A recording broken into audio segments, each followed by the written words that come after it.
Why was Jesus of Nazareth crucified? Because he made outrageous claims about himself. He claimed to be the one and only Son of God. Why would anyone take his claim seriously? Well, that all depends. If Jesus actually rose from the dead, then his claim to be God's unique Son carries considerable weight. On the other hand, if the resurrection never actually happened, then Jesus may be safely dismissed as just another interesting but tragic historical figure. Did Jesus rise from the dead? As we explore this question, we need to address two further questions. What are the facts that require explanation? And which explanation best accounts for these facts? There are three main facts that need to be explained: the discovery of Jesus' empty tomb, the appearances of Jesus alive after his death, and the disciples' belief that Jesus rose from the dead. Let's examine each of these. Fact number 1.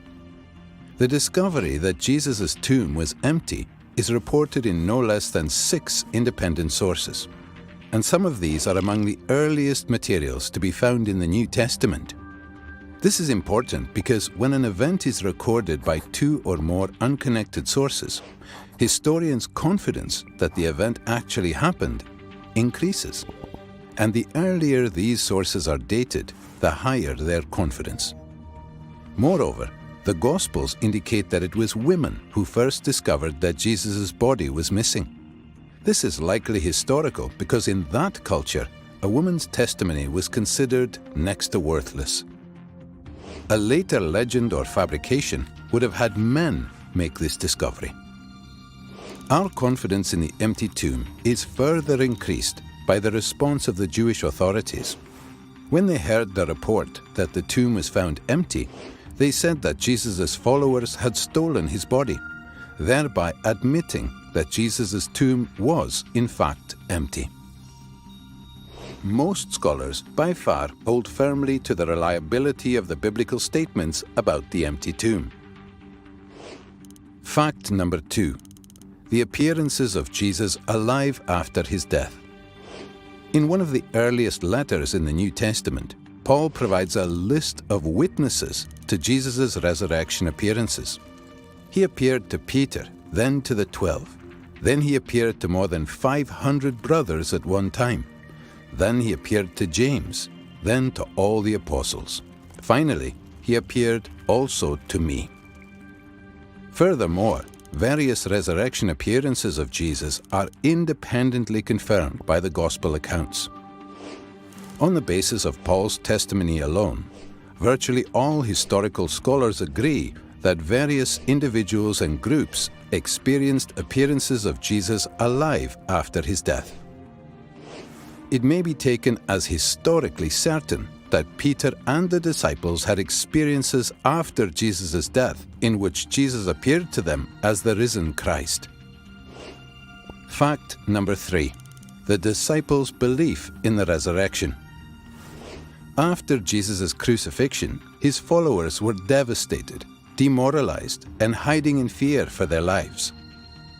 As Jews, they had no concept of a Messiah who would be executed by his enemies, much less come back to life. The only resurrection Jews believed in was a universal event on Judgment Day after the end of the world, not an individual event within history. Moreover, in Jewish law, Jesus' crucifixion as a criminal meant that he was literally under God's curse.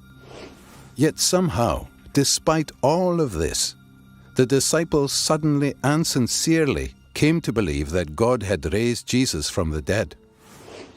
They were so completely convinced that, when threatened with death, not one of them recanted. Even the Pharisee Paul, who persecuted Christians, suddenly became a Christian himself, as did Jesus' skeptical younger brother, James. Some sort of powerful, transformative experience is required to generate the sort of movement earliest Christianity was. That is why, as an historian, I cannot explain the rise of early Christianity unless Jesus rose again, leaving an empty tomb behind him. These three firmly established facts cry out for an adequate explanation. How do you make sense of them? Down through history, various naturalistic explanations have been offered to explain away these facts. The conspiracy hypothesis, the apparent death hypothesis, the hallucination hypothesis, and so on. All of these have been nearly universally rejected by contemporary scholarship. The simple fact is that there is just no plausible naturalistic explanation of these three facts. The explanation given by the original eyewitnesses is that God raised Jesus from the dead. If it's even possible that God exists, then that explanation cannot be ruled out. For a God who is able to create the entire universe, the odd resurrection would be child's play. An empty tomb, Jesus' appearances alive after his death, and a group of dejected followers suddenly transformed by a radical new belief in a risen Messiah.